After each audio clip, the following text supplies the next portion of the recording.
신약성경 요한복음 19장 25절부터 27절까지 말씀입니다. 함께 읽습니다. 큰 소리로 한번 화면을 보시고 읽으시지요. 시작. 예수의 십자가 곁에는 그 어머니와 이모와 글로바의 아내 마리아와 막달라 마리아가 섰는지라. 예수께서 자기의 어머니와 사랑하는 제자가 곁에 서 있는 것을 보시고 자기 어머니께 말씀하시되 여자여 보소서 아들이니이다 하시고 또 그 제자에게 이르시되 보라 내 어머니라 하신되 그때부터 그 제자가 자기 집에 모시니라. 아멘. 할렐루야. 오늘은 원래 부활주일입니다. 그런데 우리가 이 코로나 바이러스로 인해서 함께 모여 예배할 수 없어 이렇게 온라인 예배로 부득불 예배를 드리게 되었습니다. 이제 이때가 지나고 나서 다시 교회에 우리가 다 함께 모이게 되면 그때 따로 부활절 축하 예배 드리고 우리가 부활절 큰 파티도 하고 하지 않습니까? 행사를 또 따로 갖도록 그렇게 하겠습니다. 우리 교회에서는 매월 둘째 주마다 특별히 성경에 나와 있는 인물, 그래서 그 이름들을 우리 전 교우가 하나씩 다 지었는데요. 그 인물 설교를 합니다. 그래서 오늘은 손정수와 그리고 멀리 있는 박정수와 그리고 멀리 있는 손주호가 요한이라고 하는 이름을 가지고 있습니다. 이 두 사람이 요한이 받았던 하나님의 은혜와 은총, 그 축복을 받고 그것을 평생 동안 누리는 은혜가 있기를 바랍니다. 말씀을 나눌 때 서로 함께 많은 은혜를 받으시기 바랍니다. 참 요한은 말이죠, 신비에 쌓인 인물입니다. 요한은 신비로운 인물입니다. 저는 그렇게 평가하고 싶습니다. 저는 사도 요한의 영성을 좋아합니다. 그래서 그 영성의 비밀을 조금 더 공부해야 되겠다 하는 마음이 있습니다. 꼭 언제 해서 여러분하고 또 한번 나누고 싶습니다. 저는 평소에 사도 요한을 묵상하고 생각하고 하면 내 마음속에 떠오르는, 그리고 그래서 감동받아서 흠모하는 점이 한두 가지 있었는데요. 오늘은 그것을 함께 나누고자 합니다. 요한은 예수님의 제자 아닙니까? 12제자 중에 한 사람. 그리고 요한은, 그러니까 우리는 사도라고 부르지 않습니까? 요한이라고 하는 그 이름의 의미는 여호와는 은혜스러우시다 라고 하는 뜻입니다. 요한은 갈릴리 벳사다의 사람입니다. 거기에 부요한 어부의 집안에서 태어났습니다. 아버지의 이름은 세베대고 어머니는 살로메인데 여기에 둘째 남자아이로 태어났습니다. 집안 살림이 넉넉해서 교육도 잘 받았고요. 시골 사람이지만은 예루살렘 지리에도 익숙해졌습니다. 그 당시 대제사장 중 한 사람, 이 가야바의 친척이기 때문에 아마 때때로 예루살렘에 여러 번 이렇게 방문해서 그런 것 같습니다. 요한에게 형이 있지요. 이름이 야고보입니다. 그런데 이 야고보도 예수님의 12제자 중에 한 사람입니다. 그런데 이 야고보는 예루살렘 교회의 첫 번째 순교하신 분입니다. 참 대단하죠? 인간적으로는 이 야고보의 순교가 너무 안타깝지만은 사실 영적으로 우리가 가만히 묵상하며 생각해 보면 놀라운 순교의 축복을 받았습니다. 아무나 순교하나요? 그리고요, 이 집안에는 얼마나 복을 많이 받았는지 한 집안에서 두 사람이나 예수님의 제자가 나오게 되었습니다. 장남은 첫 순교자가 되었지요.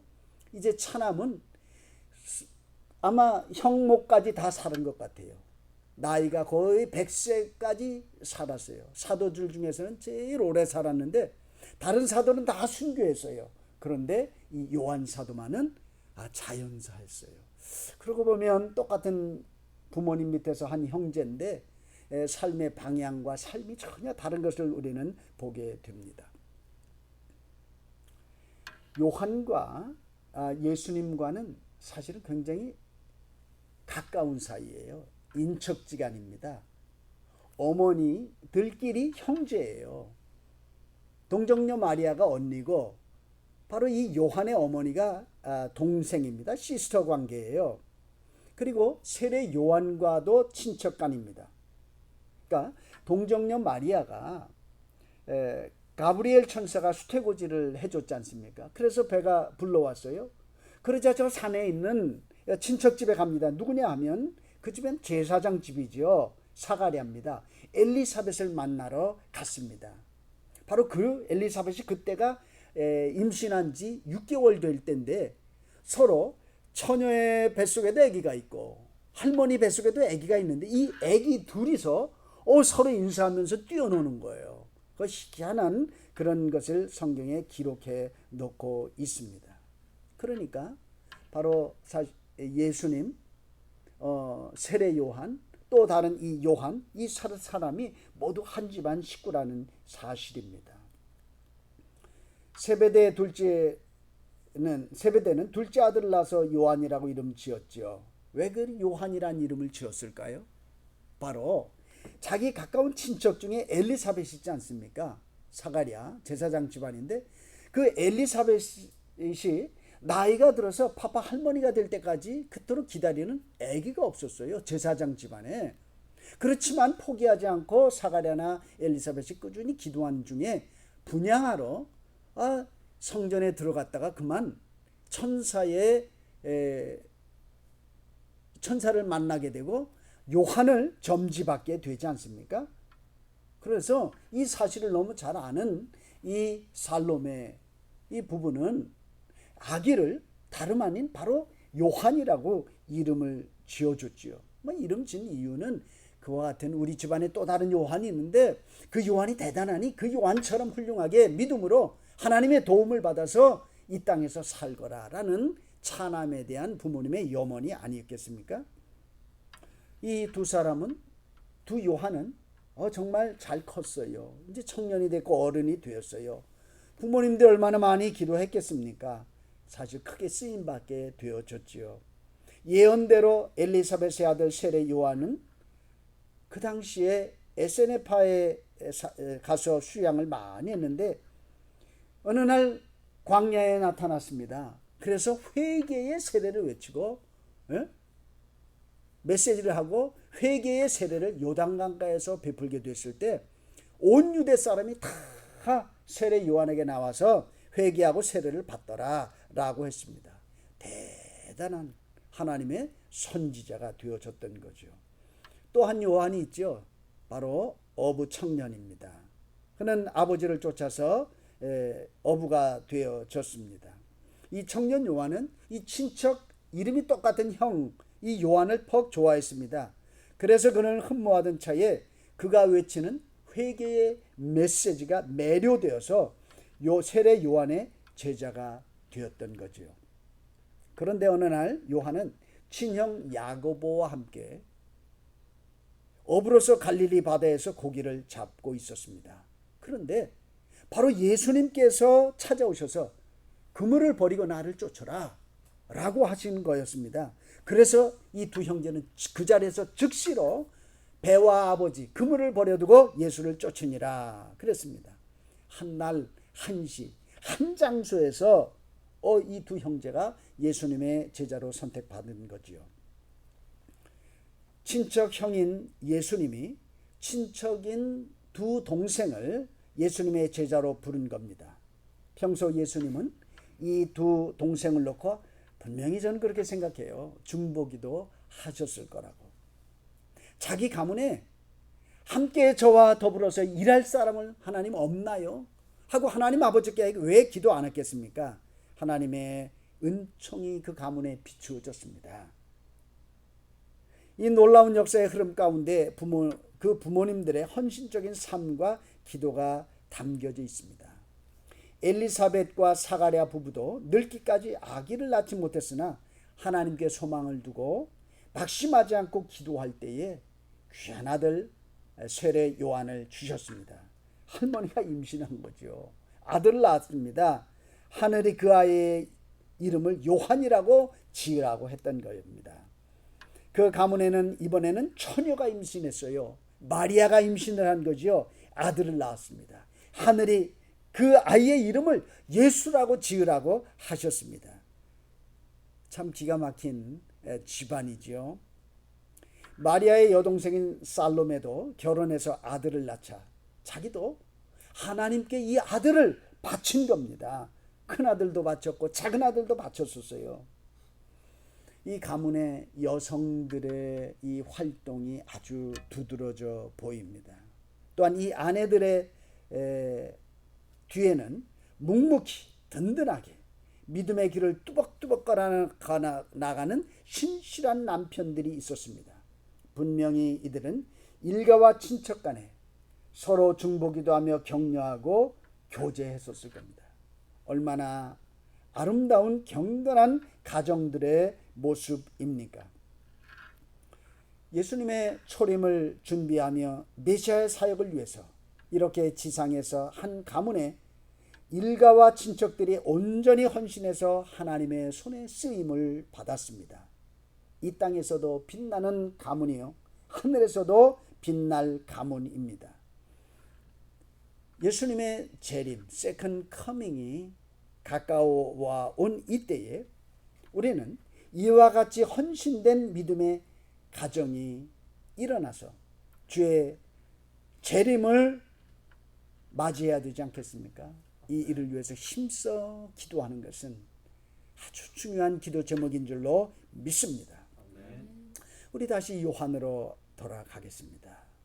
예수님은 어려서부터 길가 친척이니까 서로 잘 알지 않겠습니까? 이종사촌 두 사람을 제자로 불렀습니다. 하나님 나라를 위한 동역자로 삼은 거지요. 곧 예수님은 요한과 야고보였습니다. 또 한 사람을 불렀는데요. 바로 요한과 야고보와 함께 갈릴리 바다에서 고기 잡는 어부입니다. 동업자였죠. 베드로를 제자로 부르셨습니다. 요한은 자기 형 야고보와 함께 베드로, 야고보, 요한. 이거는 입에 발린 순서예요. 성경의 그 순서예요.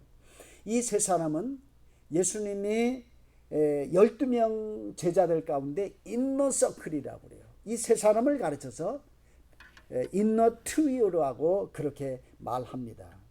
이 세 사람은 아주 중요한 역할을 했는데 예수님 사역 가운데 아주 중요한 때마다 이 세 사람이 꼭 예수님 곁에 있었습니다. 회당장 야이로의 딸이 죽었을 때 그 아이를 예수님이 살려주시러 그 집에 가셨어요. 근데 다른 9 제자들은 다 문 밖에 있으라고 해놓고 베드로, 야고보, 요한 이 세 사람만 데리고 방에 들어가셔서 그 아이를 살려내셨어요. 달리다곰 하셔서 살려내셨습니다. 변화산상에 기도하러 가셨습니다. 그때에도요, 다른 제자들은 산 아래에 있게 하시고 베드로, 야고보, 요한 세 사람만 데리고 산에 올라가셨어요. 1000개의 비밀한 일을 그들이 보게 되었고 그들에게 보여주셨다는 겁니다. 겟세마네 동산에서 기도하실 때 예수님이 세 사람은 제일 가깝게 두시고 기도하셨습니다. 너무너무 괴롭고 외롭고 내가 정말 죽겠다라고 하는 고백을 바로 이 제자들에게 했던 겁니다. 예수님이 가장 어렵고 힘들 때 곁에 있었던 사람 인너 트리오 베드로, 야고보, 요한입니다. 평소에도 이 세 사람은 일터에서 동업자로 지냈고 어느 날 거룩한 하나님의 부르심 앞에 결단하고 자기 자신의 세상 직업을 내려놓고 하나님의 일에 전적으로 헌신한 귀한 분들입니다. 인간적인 인연을 넘어서 하나님 나라를 위해서 헌신하고 협력하고 죽도록 충성한 이들의 모습은 거룩합니다. 얼마나 아름답습니까? 바로 이 사도들의 터 위에서 오늘 교회가 세워진 것 아닙니까? 저는 여러분에게 한번 도전하고 싶습니다.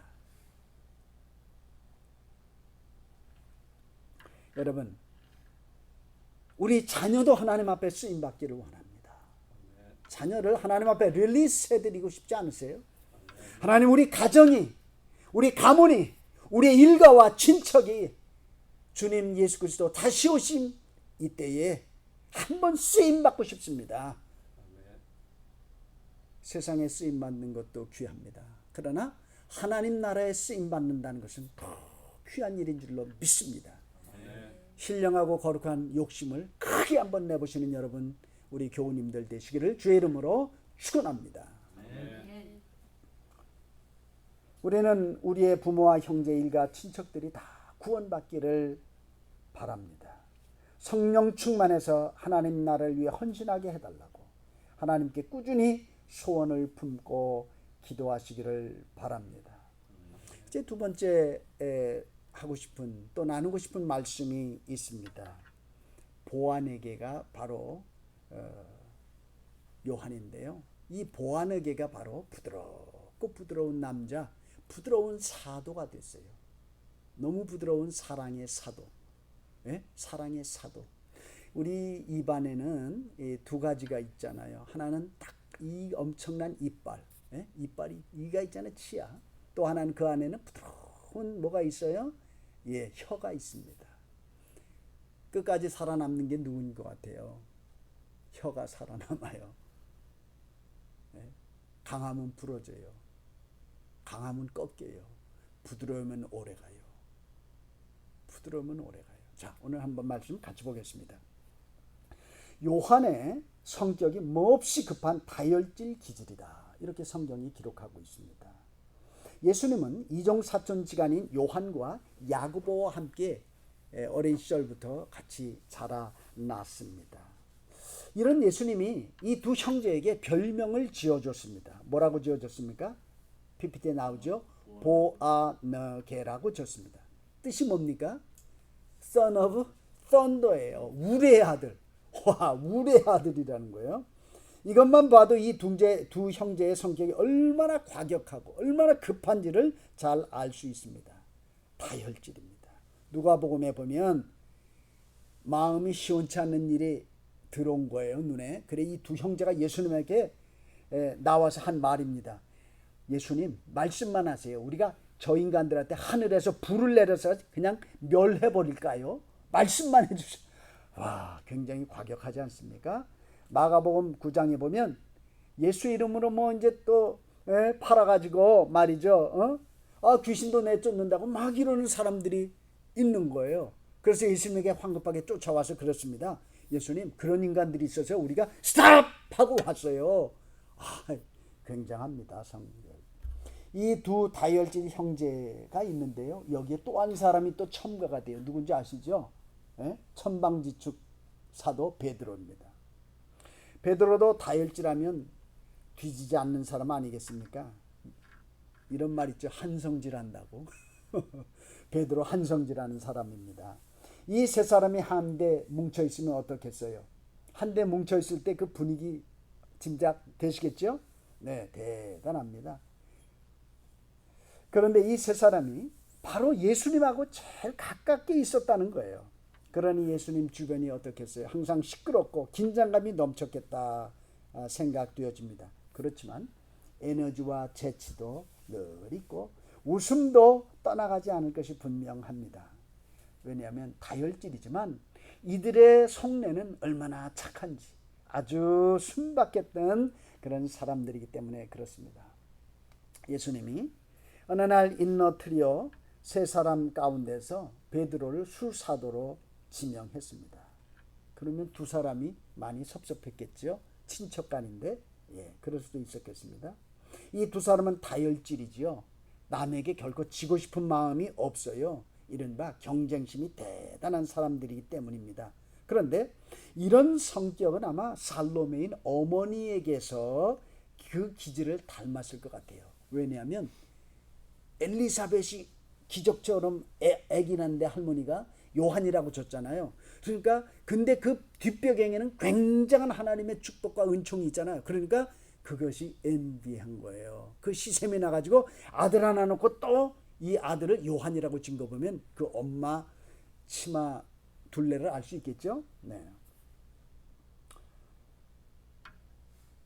이 두 형제는 예수님이 성공하시면 그 메시아의 나라에 한 자리씩 해주세요. 우리말로 left, right, 좌의정 한 자리, 우의정 한 자리. 형제가 다 해먹겠다는 얘기 아닙니까? 벼슬자리 달라고 이렇게 요청했던 적이 성경에 나와 있습니다. 바로 그때에 예수님께서 이런 아주 유명한 말씀을 하셨습니다. 그래, 너희 중에 누구든지 크고자 하는 자는 너희를 섬기는 자가 되어야 하고, 너희 중에 누구든지 으뜸이 되고자 하는 자는 먼저 종이 되어야 한다. 인자가 온 것은 섬김을 받으려 함이 아니라 도리어 섬기려 하고 자기 목숨을 많은 사람의 대속물로 주려 함이라. 예수님이 그렇게 말씀하셨습니다. 아마 이 말씀이 요한에게 얼마나 비수같이 찔림이 되었는지 모르겠습니다. 요한은 틀림없이 그 일생을 보면 평생 동안 이 한마디를 값진 교훈으로 삼았음이 분명합니다. 예수님의 가르침은 리더는 지배자가 아니라 섬기는 자라는 겁니다. 지배자는 권리와 자기 포지션을 추구하는 사람입니다. 그리고 다른 사람을 어떻게 매니플레이트 한다 그럴까요? 컨트롤 하려고 하는 사람입니다.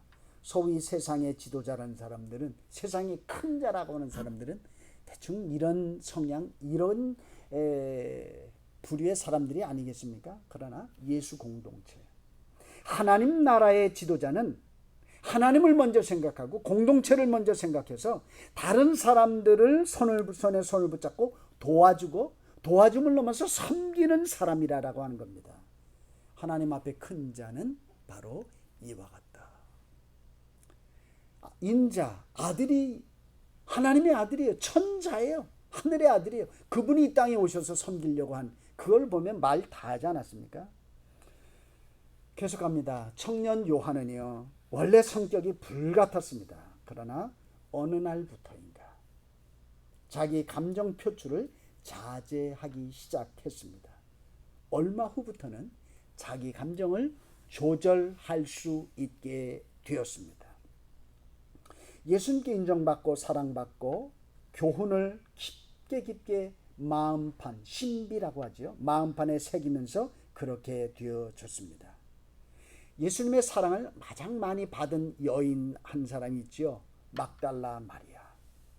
그녀가 예수님을 만나기 전의 삶은 굳이 우리가 말할 필요는 없고요. 예수님을 만나고 얼마나 변했습니까? 인생이 360도 변하면 제자리지만 180도 변한 겁니다. 이런 예수님이 그 여인을 귀하게 보셨어요. 잃어버린 한 양으로 보셨던 거예요. 그렇게 그를 존중해 줬을 때 그녀의 삶이 변해졌던 겁니다. 막달라 마리아는 예수님의 무덤에 제일 먼저 쫓아갔어요. 사랑받았기에. 그만큼 예수님을 사랑한 거지요. 막달라 마리아는 요한을 찾아가서 예수님의 시신이 없음을 알았습니다. 여기에 또 중요한 포인트가 또 하나 나오는데요.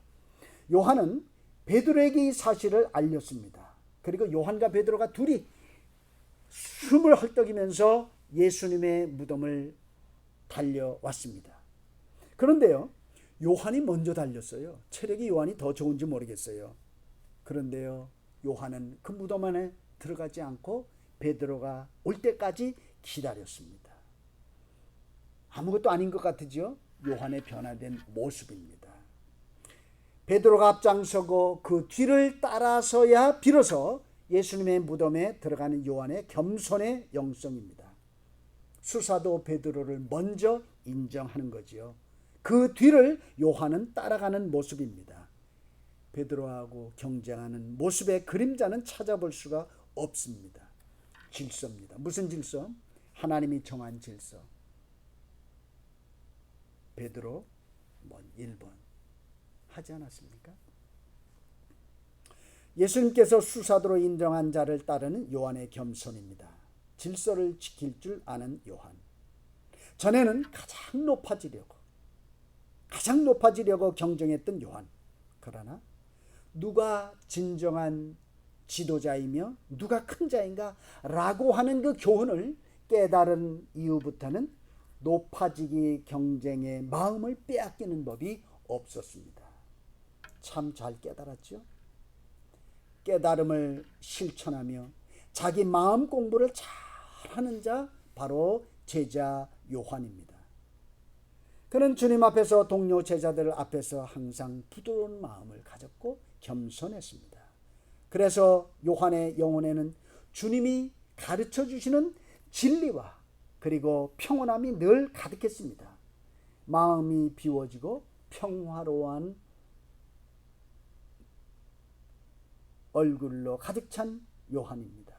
이것이 요한의 사람됨이라 할까요? 그는 수양이 깊습니다. 수양이 넓습니다. 수양이 높습니다. 이렇게 말하면 좋을 것 같아요. 우리는 흔히 사람을요, 감정의 동물이다 그렇게 말을 합니다. 그래서 우리는 자기 감정을 잘못 다스려서 감정에 휩쓸리면 잔잔했던 삶이 갑자기 요동치기도 합니다. 그러나 이 보아너게 Son of Thunder, 성격의 소유자인 이 요한은 감정에 휘말려서 헛되게 에너지를 소모하지 않게 되었습니다. 요한은 자기 감정을 하나님의 질서 안에 두는 법을 훈련했기 때문입니다. 기쁜 일이 있어도 주님 안에서 기뻐하는 거예요.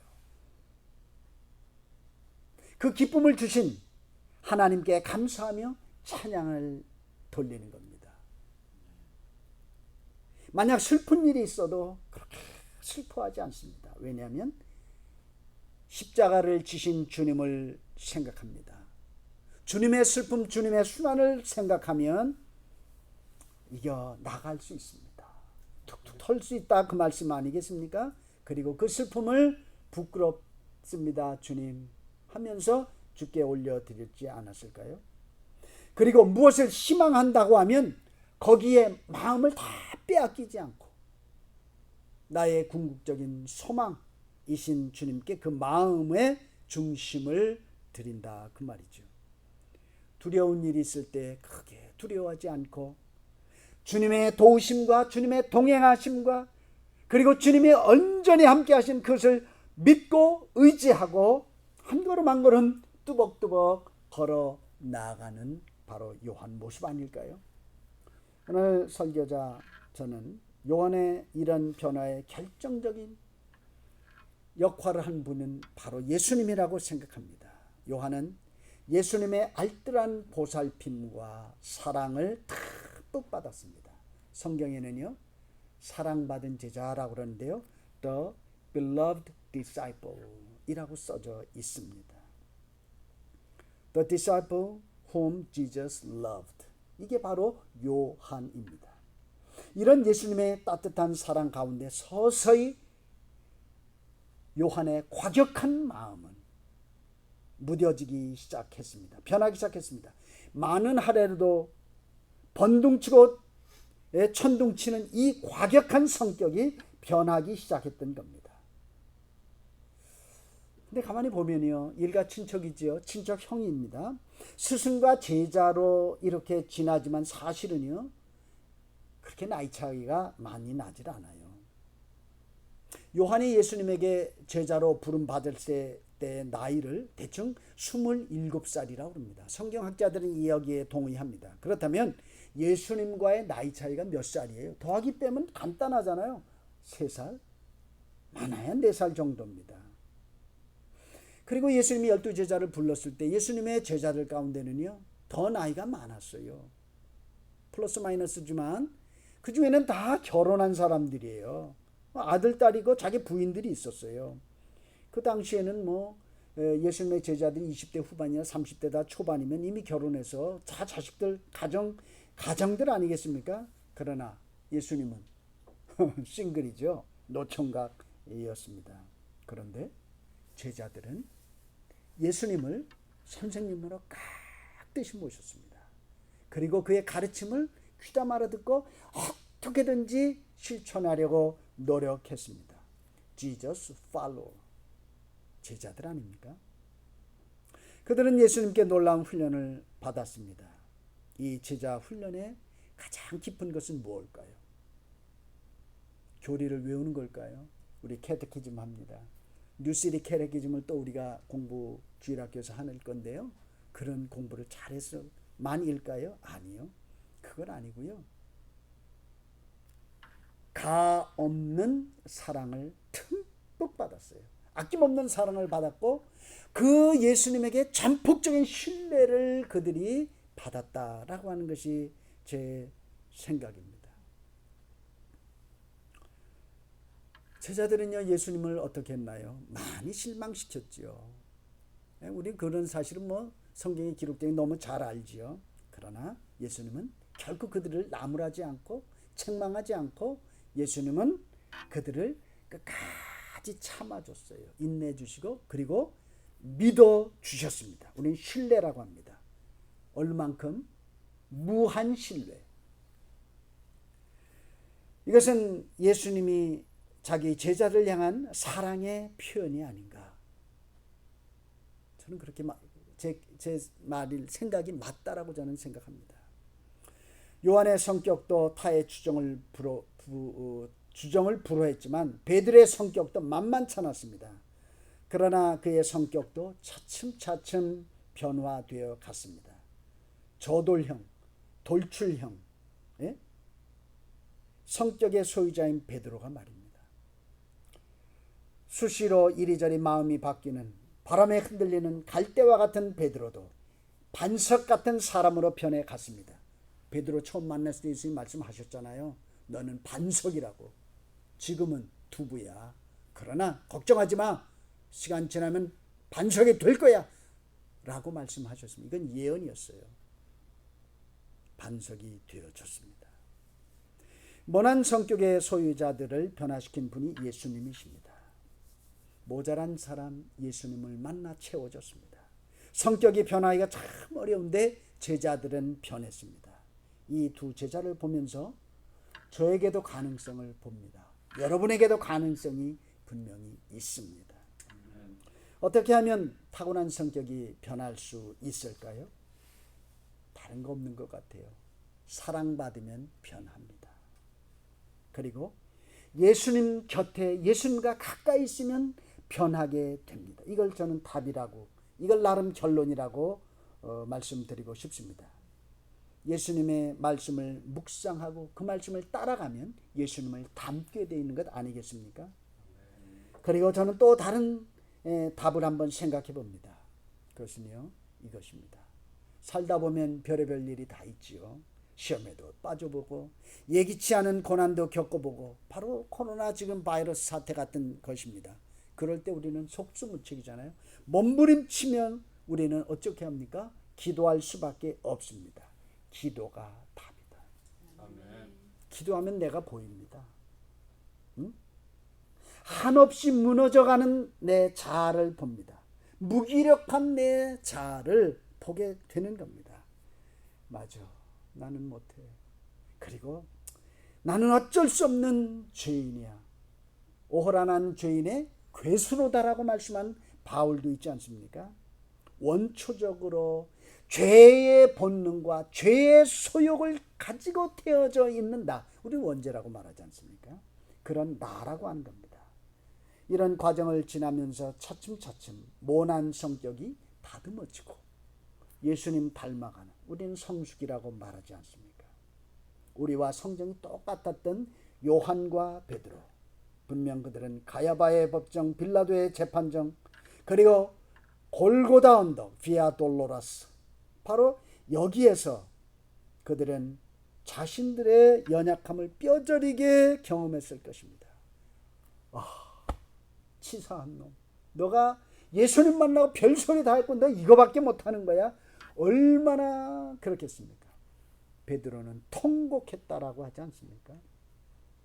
그 후에 부활하신 예수님을 페이스 투 페이스, 얼굴과 얼굴로 몇 차례 다시 만나고 다시 관계를 회복하게 됩니다. 요한복음 20장이죠. 예수님이 승천하신 후에 오순절 마가다락방에서 성령 체험을 합니다. 그러자 완전히 새로운 사람으로 바뀌어졌던 겁니다. 정말 오순절이 지나고 베드로도 바뀌었고 요한도 바뀌었습니다. 아예 딴 사람이 됐습니다. 성경이 그렇게 말하고 있죠. 사도행전 4장 13절 말하지 않습니까? 성령 충만 받는 것이 성격 개조의 성화의 또 다른 지름길입니다. 요한은 스승 예수님을 배웠습니다. 그의 성품과 영성, 예수님의 희생 정신과 희생 모습, 사랑과 충성을 배웠습니다. 몇 년 동안이요? 3년 따라다니면서 배웠습니다. 예수님이 승천한 이후 그의 교훈을 묵상하고 실천하면서 요한은요 평생 배웠습니다. 그래서 요한은 예수님이 영원한 말씀 로고스 곧 하나님이시고 영원한 생명이 그 안에 있다는 것을 알았습니다. 그리고요 이것을 믿었습니다.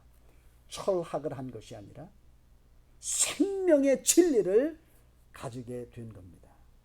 자기 스승 예수를 사실은 친척 형으로만 보지 않았습니다.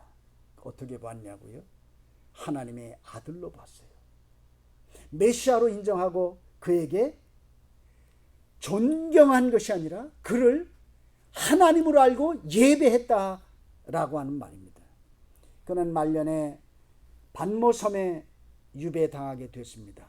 그때 어느 날 주의 날이라고 그러죠. 주일날 예배하다가 그는 성령의 감동을 받고 하늘문이 열려서 계시를 받게 되어집니다. 바로 그때에 나는 알파와 오메가요 한 바로 그 예수님을 만나게 되지 않습니까? 그리고 하나님 보좌에 좌정하고 계신 예수님을 보이면서 확인했던 겁니다. 이렇게 해맑고 고요한 요한의 마음과 영혼에 하나님의 계시가 담길 수 있었던 겁니다. 하나님이 아무 그릇에나 담지 않습니다. 귀한 것은 귀한 그릇에, 깨끗한 그릇에 담는 것 아니겠어요? 저는 이것이 요한의 영성의 뿌리다 그렇게 생각합니다. 우리는 요한이 저술한 바로 요한복음, 그리고 성경에 요한자가 들어간 것이요 요한 1서 2서 3서가 있어요. 신약성경 맨 마지막 장이 요한이라는 이름이 또 있어요. 요한 계시록. 네, 요한자가 들어간 건 다 요한이 쓴 거예요. 총 몇 권인가요? 5권입니다. 바로 이 5권 안에는 이 노사도의 원숙한 신앙의 모습을 우리는 마주하게 됩니다. 바로 요한의 이런 모습이 공관복음서와 요한복음과의 차이를 만들어냅니다. 다른 복음서 저자들보다 더 영적이고 정신적인 깊이와 차원에서 이 요한복음을 기록하고 있습니다. 그가 쓴 요한복음은 영적 깊이가 다릅니다. 깊습니다. 그리고 그 책은 신학적으로도 아주 심오합니다. John in Theology라고 이렇게 영어로는 말하죠. 교부 한 분이 있습니다. 알렉산드리아의 클레멘트라는 교부인데 2세기 분이죠.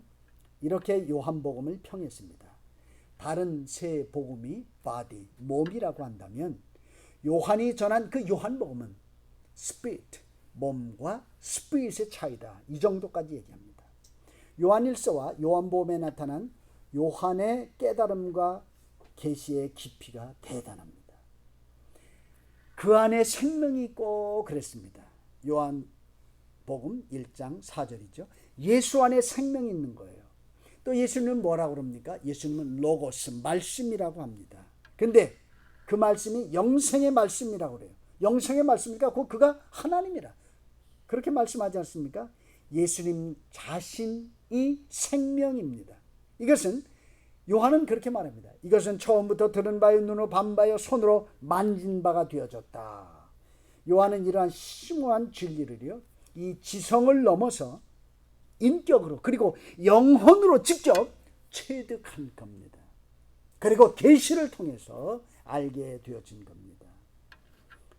바로 이런 점이 요한의 신비 체험의 게이트입니다.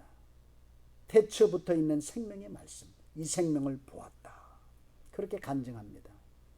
그는 참 하나님이시여 그가 바로 영생 본체시다라고 고백합니다. 요한은 예수님을 영원한 생명이라고 그러고 나는 그 생명을 얻었다 이렇게 말합니다. 돈은 벌 수 있어도 영생은 벌 수 있는 게 아닙니다. 돈이 벌렸다고 부자가 됐다고 영원히 부자입니까? 그거하고는 전혀 다르지 않습니까? 그런데 요한은 이것저것 세상 거 아무것도 없어도 가장 큰 부요를 누리고 풍요를 누리는 바로 그런 사람입니다. 그는 이 영생을 죽어서 다음 세상에서 경험하게 될 종교적 영생 뭐 이런 건 전혀 상관이 없고 그것을 아니라고 말합니다. 성부와 성자와의 교제 가운데 성령 안에서 바로 지금 여기에서 내가 누리는 그 삶의 질, 이거를 보고 영생이라고 말합니다. 그래서 요한은 이 놀라운 진리를 초대교회 교인들하고 나누었고요. 그리고 이 진리를 또 기록해서 나눠줘서 우리도 알게 되어진 것 아닙니까? 요한은 그의 고백대로 영원한 생명을 얻어서 바로 그 영생을 지금 여기부터 이 땅에서부터 살기 시작했습니다. 그리고 하나님의 부름을 받고 영원한 나라에 쑥 들어가 버리고 말았습니다. 문서에 의하면 요한은요, 트리안 황제 때에 94세에 죽습니다. 그리고 에베소에 묻혔다고 합니다.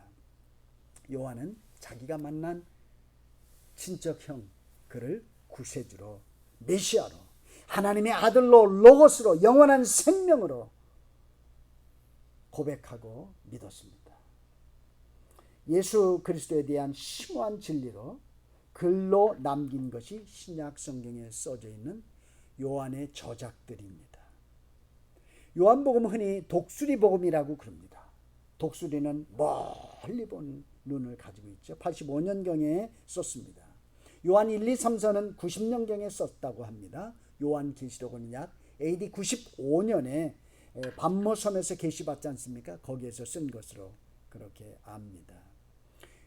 요한은 12제자 중에 예수님의 사랑을 가장 많이 받은 사람입니다. 예수님은 십자가상에서 당신이 이 땅에서 가장 사랑하는 어머니를 또 다른 사랑하는 제자에게 부탁했습니다. 예수님은 어머니 마리아를 요한에게 맡길 만큼 신뢰했고 사랑했습니다. 저는 조금 그게 있어요. 어머니인데 예수님은 형제가 하나 둘이 아니었거든요. 형제가 많았는데 어떻게 사촌에게 맡겼나? 근데 사촌에게 맡긴 것이 아닙니다. 사랑하는 어머니를 내가 가장 사랑하는 자에게 맡겼다. 그렇게 이해가 됩니다. 이 땅에 두고 가는 어머니 마리아의 남은 삶을 돌아보아 달라고 부탁했습니다. 요한은 십자가 사건 이후에 바로 이 마리아, 성모 마리아를 모시고 소아시아 지방에 살았다고 전승에 알려오고 있습니다. 요한은 예수님의 부르심을 받고 예수님의 사랑을 한 몸에 받았습니다. 그 사랑이 겨워 주님께 죽도록 충성했고 그를 죽도록 사랑했습니다. 주님이 승천하시고 난 이후에 주님의 몸된 교회와 성도를 한없이 사랑하다가 하늘의 부름을 받은 참 귀하신 분입니다. 여러분도 사랑을 많이 받고 사랑을 많이 하시다가 주님을 배웁기를 바랍니다. 아멘. 그 전에 우리 아이들하고 이런 것을 나눈 게 있어요. We are created to love and to be loved. 우리는 사랑하고 사랑받기 위해서 이 땅에 태어났습니다. 아멘. 라는 겁니다. 아멘. 네. 기도하시겠습니다. 나라와 민족들의 흥망성쇠와 인생의 생사화복을 한 장 중에 거머쥐시고 운행 섭리 역사하시는 만군의 여호와 우리 하나님 아버지, 오늘 우리는 부활절이나 온라인으로 이렇게 예배를 드립니다. 늘 드렸던 그리고 언제나 드릴 수 있는 예배인 줄 알았더니 그렇지만은 않네요. 그러하여도 부활의 은총이 주의 백성과 주의 교회와 하나님의 사람들 위해 풍성히 내리기를 소원합니다. 코로나 바이러스 19로 인해서 그 조그만 바이러스 하나로 이렇게 개인이, 가정이, 사회가, 온 세계가, 인간들이 무너지고 있습니다. 얼마나 연약한 저희 인생들인지요. 하나님, 우리의 허물과 죄를 용서하여 주옵소서.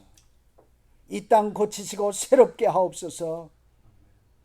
이 땅의 백성들이 하나님만 경외하게 하여 주옵소서.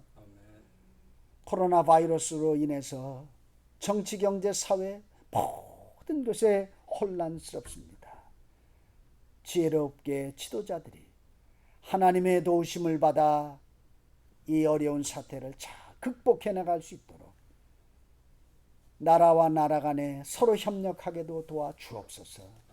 하나님, 조국 대한민국을 위해서 기도합니다. 코로나 바이러스를 잘 극복하게 하시니 감사합니다. 2차 감염이 없게 하옵소서. 국회의원 선거한다고 합니다. 이 사람 저 사람 아니라 하나님이 기뻐하는 자가 앞장서고 하나님이 기뻐하는 자를 친히 하나님께서 세워주시고 백성들은 깨어 바른 투표하게 하여 주시옵소서. 우리 대한민국 한반도의 죄를 용서하여 주옵소서.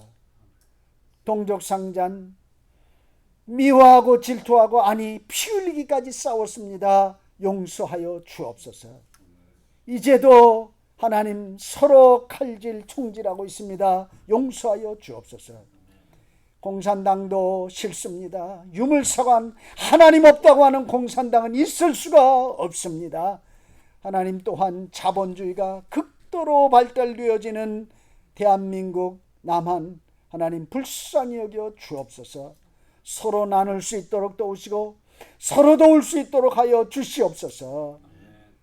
하나님, 조국 대한민국의 교회를 긍휼히 여기시고 교회를 용서하시고 다시 한번 교회가 민족과 나라를 섬기게 하셔서 다시 한번 부흥을 주시고 저 옛 평양성 동방의 예루살렘이라고 했는데 하나님 다시 회복되게 하여 주셔서 남북이 부흥을 갖고 하나님의 은혜 가운데 미국과 굳건한 동맹과 평화를 가지고 열방의 어깨를 나란히 하면서 복음을 전파하고 그제야 끝이 오리라. 주 예수여 어서 오시옵소서. 각 나라 민족과 백성 가운데 주의 복음, 생명의 복음이 전파되게 하옵소서. 유월절 어린 양의 피와 부활하신 주님의 능력이 사망 권세를 깨뜨려 주옵소서. 예수의 이름으로 명하노니 코로나 바이러스는 무력화될지어다. 코로나 바이러스는 떠나갈지어다. 모든 교회들마다 선교지마다 큰 부흥이 일어날지어다. 기적과 간증의 폭발이 있을지어다. 하나님 아버지를 떠난 영적 탕자들이 돌아올지어다. 하나님이 우리의 산성이고 방패고 구원의 뿌리시니이다. 우리를 물속에서도 건져주시고 불속에서도 건져주시고 구름기둥 불기둥으로 인도하여 주옵소서. 눈에 눈동자같이 지키시고 보호하시며 하나님의 생명싸개로 우리를 싸며 주옵소서. 축도하겠습니다. 사망권세 깨뜨리시고 무덤에서 부활하신 우리 주님 예수 그리스도의 은혜와 하나님 아버지의 넓고 크신 사랑과 성령님의 감화 감동 위로 교통 승리 충만케 하시니 요한의 메시지를 듣고 요한처럼 살기를 소원하는 박정수 손주호 위에와 우리 이 메시지를 받는 모든 주의 백성들 머릿머리 위에 저들의 가정 위에 가문 위에 교회 위에 이제로 영원토록 함께 계실지어다. 아멘. 할렐루야. 반갑습니다. 성도님들 사랑합니다. 다음 주에 또 뵙겠습니다. 한 주 동안도 평안하시고 새벽마다 뵙겠습니다. 샬롬.